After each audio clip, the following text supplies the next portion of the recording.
એવીની class YouTube ચેનલમાં આપ સરે મિત્રોનું હું દિલથી સ્વાગત કરું છું। આજે વિદ્યાર્થી મિત્રો વાત કરવાના છીએ ધોરણ 10માં આપણી એકમ કસોટી તારીખ 29/7/2024 અંતર્ગત સામાજિક વિજ્ઞાનની જે મિત્રો પ્રશ્ન બેંક નંબર 1 આવનાર છે તેનું આપણે સંપૂર્ણ સચોટ સાચું સોલ્યુશન આજે આ વિડીયોમાં જોવાના છીએ। ચાલો વિદ્યાર્થી મિત્રો આપણે વિડીયોની શરૂઆત કરીએ તેના પહેલાં ખાસ કરીને તમે ચેનલમાં નવા છો તો ચેનલને મિત્રો સબસ્ક્રાઇબ કરી વિડીયોને લાઇક અને શેર કરવાનું ન ભૂલતા, જેથી કરી અમે તમારા સુધી ધોરણ 10ના તમામ વિડીયોનું સોલ્યુશન મોકલી શકીએ। તો સામાજિક વિજ્ઞાનની આપણી એકમ કસોટી પ્રશ્ન બેંક જે મિત્રો 29/7/2024 અંતર્ગત જે 25 ગુણની એકમ કસોટી લેવામાં આવનાર છે તેમાં મિત્રો તમારે પ્રશ્ન બેંક આવશે અને તમારા શિક્ષક મિત્ર છે એ અહીંયા પ્રશ્ન બેંક જે આપવામાં આવેલી છે તેમાંથી તમને 25 ગુણનો મિત્રો એકમ કસોટીનો પ્રશ્નપત્ર તમારે કાઢવામાં આવશે। ચાલો વિદ્યાર્થી મિત્રો આપણે સંપૂર્ણ પ્રશ્ન બેંકનું સોલ્યુશન કરીશું, જેથી કરી તમારી પરીક્ષામાં જે એકમ કસોટીના પ્રશ્નો આવે તે એક પણ બાકી ના રહી જાય અને આપણી જે બોર્ડની એક્ઝામ છે તેમાં પણ આ જે વિડીયો છે એ તમને ખૂબ જ ઉપયોગી નીવડશે। મિત્રો સૌપ્રથમ ક્વેશ્ચન નંબર 1 છે। અહીંયા વિકલ્પ સ્વરૂપે કેટલાક પ્રશ્ન આપેલા છે, તેમાં વિકલ્પ શોધી પ્રશ્નોના જવાબ આપવાના છે। પહેલો પ્રશ્ન છે, કચ્છના બની વિસ્તારના જત લોકોની અદ્ભુત સિદ્ધિ કઈ છે? તો અહીંયા આપણો જવાબ આવશે બી, ભરત ગૂંથણ કલા। બીજું, નારદ નામના સંગીતશાસ્ત્રીએ કયો ગ્રંથ લખ્યો છે? તો જવાબ આવશે આપણો એ, સંગીત મકરંદ। 3, સૌરાષ્ટ્રના કયા લોકો તેમના નૃત્યમાં માથે મધરાશિઓ, આંટિયાળી, ગોળ પાઘડી અને તેની છેડે આભલા ભરેલું લીલા પટ્ટાનું બાંધણું તેમજ કેડ ઉપર રંગીન ભેટ પહેરીને નૃત્ય કરે છે? તો આપણો જવાબ આવશે અહીંયા સી, કોળી। 4, ભરત મુનિ રચિત કયો ગ્રંથ ભરતનાટ્યમનો આધાર સ્ત્રોત છે? તો આપણો જવાબ આવશે એ, નાટ્યશાસ્ત્ર। 5, ભારતીય અર્થતંત્ર ક્રમશઃ, તો જવાબ આવશે એ, વિકાસ સાધી રહ્યું છે। 6, નીચેનામાંથી કયા દેશમાં બજાર પદ્ધતિના અમલમાં છે? તો જવાબ આવશે ડી, USA।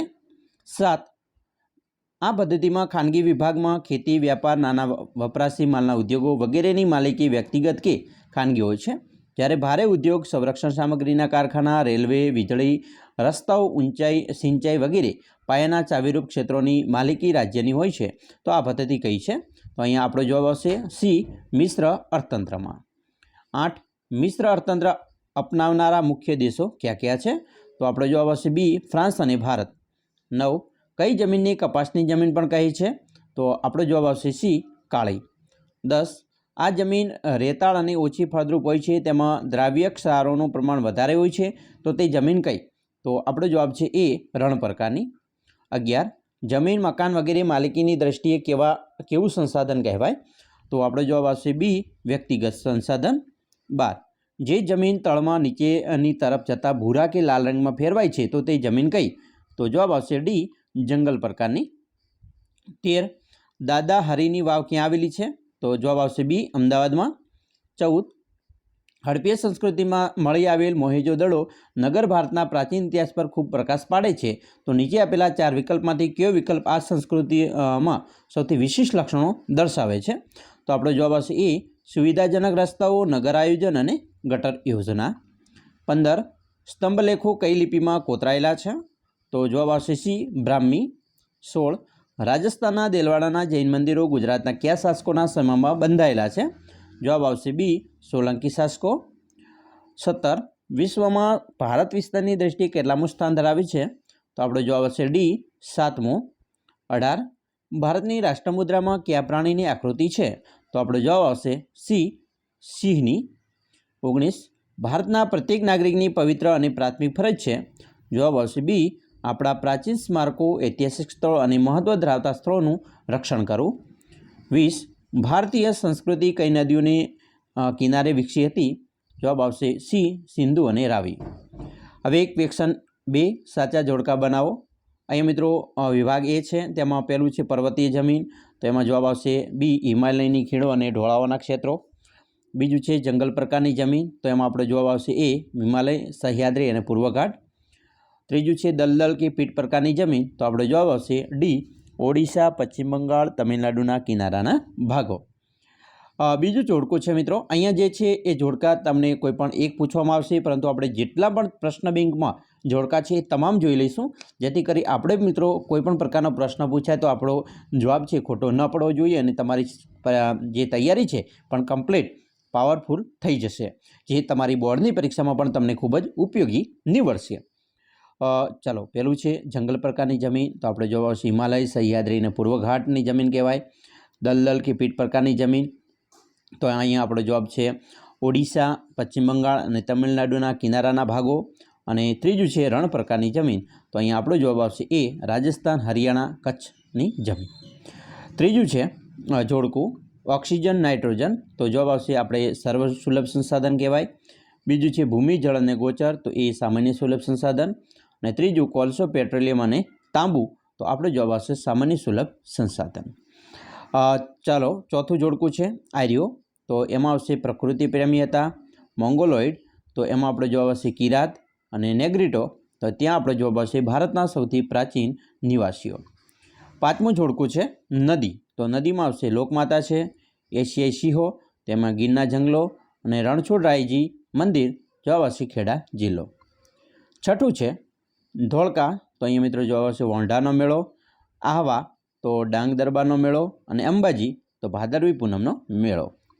સાતમું છે શિક્ષણ, આરોગ્ય અને બેન્કિંગ, તો અહીંયા જવાબ આવશે આપણો સેવા ક્ષેત્ર. પ્રાથમિક ક્ષેત્રનું પ્રભુત્વ, જવાબ આવશે વિકાસશીલ દેશ. અને પશુ સંવર્ધન, મત્સ્ય ઉદ્યોગની પ્રવૃત્તિ, તો જવાબ આવશે પ્રાથમિક ક્ષેત્ર. આઠમું છે ઉત્પાદનનું સજીવ સાધન, તો ત્યાં આપણો જવાબ છે શ્રમ. બજાર પદ્ધતિમાં આવશે જવાબ નિયંત્રિત આર્થિક પદ્ધતિ. અને બજાર પદ્ધતિથી વિરોધી, તો તેમાં આવશે સમાજવાદી પદ્ધતિ. નવમું જોડકું છે વિકાસશીલ રાષ્ટ્રની આર્થિક પ્રવૃત્તિ, તો એમાં આવશે પ્રાથમિક ક્ષેત્ર કહેવાય. વિકાસશીલ રાષ્ટ્રના અર્થતંત્રનું સ્વરૂપ, તો દ્વિમુખી.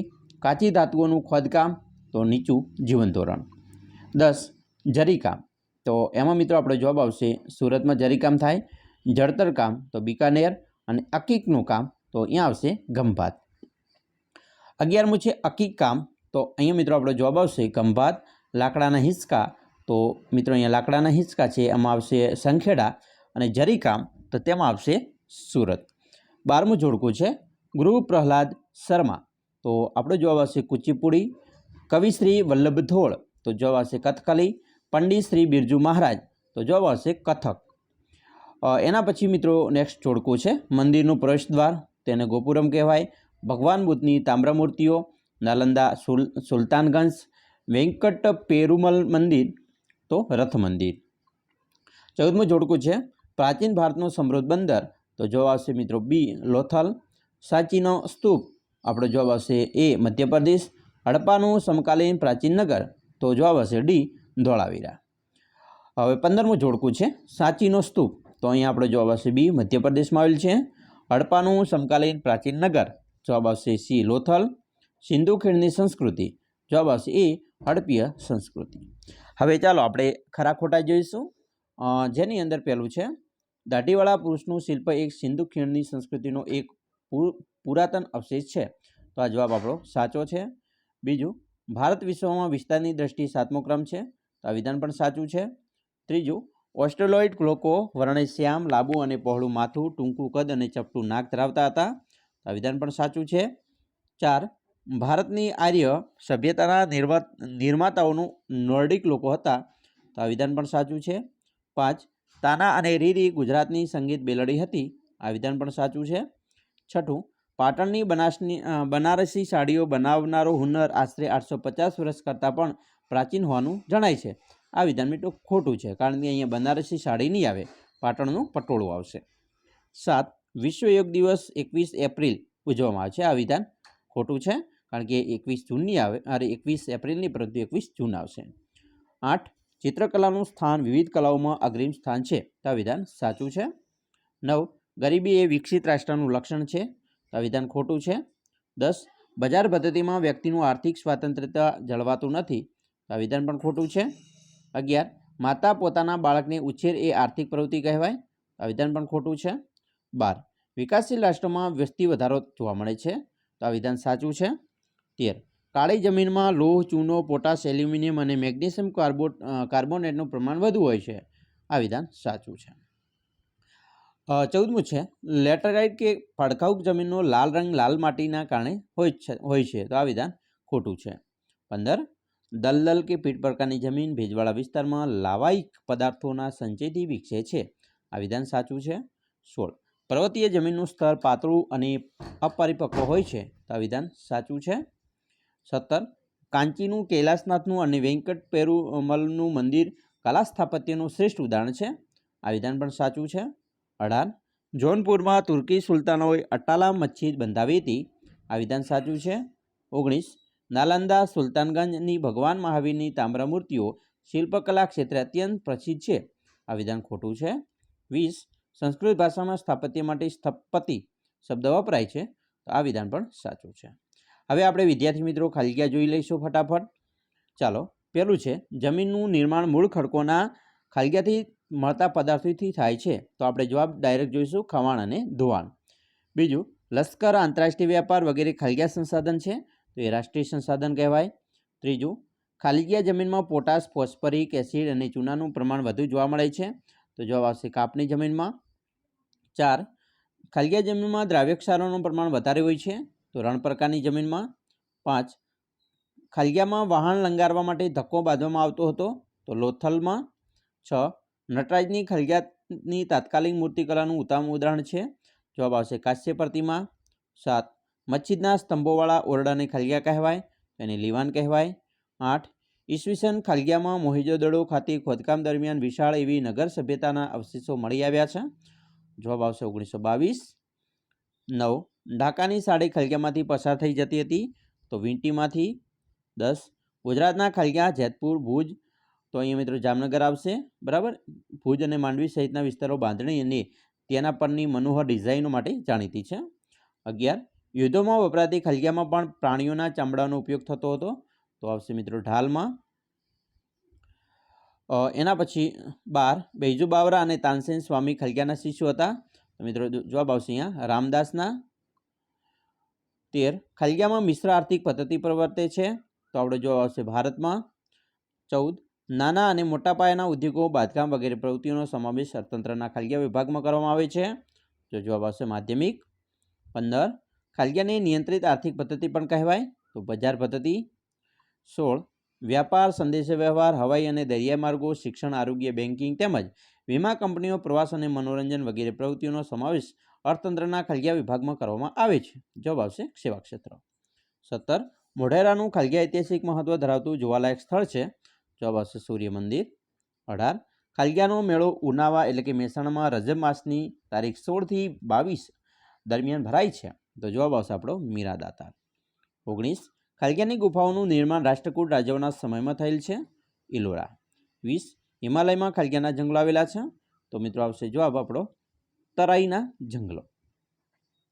હવે આપણે જોવાના છીએ પ્રશ્ન 5માં ટૂંકા જવાબો. અહીંયા મિત્રો પહેલો પ્રશ્ન છે ગુજરાતમાં કયા કયા સ્થળોએ બૌદ્ધ ધર્મ અને જૈન ધર્મની ગુફાઓ જોવા મળે છે તો જવાબ આવશે પાલીતાણા, તરંગા અને ઝઘડિયા.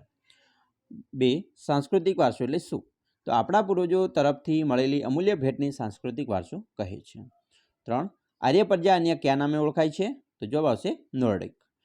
4 નેગ્રીડો અથવા નિગ્રો હબસીઓ પ્રજાની શારીરિક વિશેષતા શી છે મિત્રો. ખાસ કરીને અહીંયા જે અલગ અલગ પ્રશ્નો છે આપણે જે ટૂંકા પ્રશ્નો મોસ્ટ ઓફલી સોલ્યુશન કરી લીધું છે. અહીંયા અતિ ટૂંકા પ્રશ્નો છે મિત્રો. તમારે આ જે પ્રશ્નો છે એનું તમારે જાતે સોલ્યુશન કરવાનું છે. એકવાર મિત્રો જાતે સોલ્યુશન કરી અને જવાબો છે એ તમારે જોઈ લેજો. તમને 100% તમારી આવનારી એક્ઝામમાં ખૂબ જ ઉપયોગી નીવડશે. તમે ધીમે રહીને સ્કીપ કરું છું, બરાબર. જેમ કે અહીંયા સ્થાપત્ય એટલે શું, મધ્યકાલીન ભારતમાં બંગાળ પ્રાંતમાં કયા કયા સ્થાપત્યોનું નિર્માણ થયું હતું, રાજસ્થાનના કયા જૈન દેરાસરો શિલ્પ સ્થાપત્ય કલાની દ્રષ્ટિએ બેનમૂને અદ્ભુત છે, બરાબર, જે દેલવારાના દેરા છે. સમ્રાટ અશોકના ગુફાલેખો કઈ ગુફાઓના દિવાલો પર કોતરાયેલા છે, બરાબર. તો આ તમામ પ્રશ્નો મિત્રો આપણે એકવાર જોઈ લઈશું, બરાબર. અહીંયા 20 પ્રશ્નો છે. એના પછી પ્રશ્નોની 1-2 શબ્દોમાં જવાબ આપવાના છે. જેમ કે કચ્છની ખાખરા કોડિયાની ગુફાઓ કોણે શોધી હતી, કયો બહુ સ્તૂપ સ્થાપત્ય કલાનો અમૂલ્ય નમૂનો છે. તો આ તમામે તમામ મિત્રો પ્રશ્નો એકવાર તમારે જાતે તૈયાર કરવાના છે. તમારી આવનારી પરીક્ષામાં તમને ઉપયોગી નીવડશે. પછી પ્રશ્નોના ટૂંકમાં ઉત્તર આપવાના છે, જેમાં પણ મિત્રો અલગ અલગ પ્રશ્નો છે. જેમ કે લોથલ ક્યાં આવેલું છે, જે અમદાવાદ જિલ્લાના ધોળકા તાલુકામાં, બરાબર, ભોગાવો નદીના કિનારે આવેલ છે. પછી સમ્રાટ અશોકના સ્તંભલેખોમાં કયા કયા સ્થળોના સ્તંભલેખો મુખ્ય છે, બરાબર, મૌર્ય, બરાબર, આના અલગ અલગ જે સ્તંભો હતા તેની વાત છે. પ્રાચીન ભારતના નગરોમાં કયા મુખ્ય 3 વિભાગો જોવા મળે છે. તો આ તમામ પ્રશ્નો મિત્રો એકવાર તમે જાતે તૈયાર કરી લેજો. એના પછી પ્રશ્ન 8માં પણ મિત્રો મોટા પ્રશ્નો છે. જેમ કે આર્થિક વિકાસ એટલે શું સમજાવો, મૂડીવાદના લાભો. તો આ પ્રશ્નો છે એ પણ મિત્રો તમારે એકવાર જોવાના રહેશે. પ્રશ્ન 9માં મિત્રો મોટા પ્રશ્ન છે સમાજવાદી પદ્ધતિ, મધ્યકાલીન ભારતીય સ્થાપત્યો, ગુજરાતની ગુફાઓ. બરાબર. પછી પ્રશ્ન 10માં મુદ્દાસર ઉત્તર આપવાના છે. એમાં પણ મિત્રો મોસ્ટ ઓફલી તમને આવા પ્રશ્નો પૂછી શકે છે. તો આ પ્રશ્નો છે એને સ્કીપ કર્યા વગર એકવાર જાતે તૈયાર કરી લેજો. તમને તમારી પરીક્ષામાં એકમ કસોટી અને આવનારી પ્રથમ કસોટી અને બોર્ડની પરીક્ષામાં પણ ખૂબ જ ઉપયોગી નીવડશે. વિદ્યાર્થી મિત્રો, અમે આશા રાખીએ છીએ તમને આપણા વિડીયો ખૂબ જ ગમ્યો હશે. અને મારા વાલા વિદ્યાર્થી મિત્રો, વિડીયો ગમે તો લાઇક, શેર અને સબસ્ક્રાઈબ કરવાનું પણ ન ભૂલતા.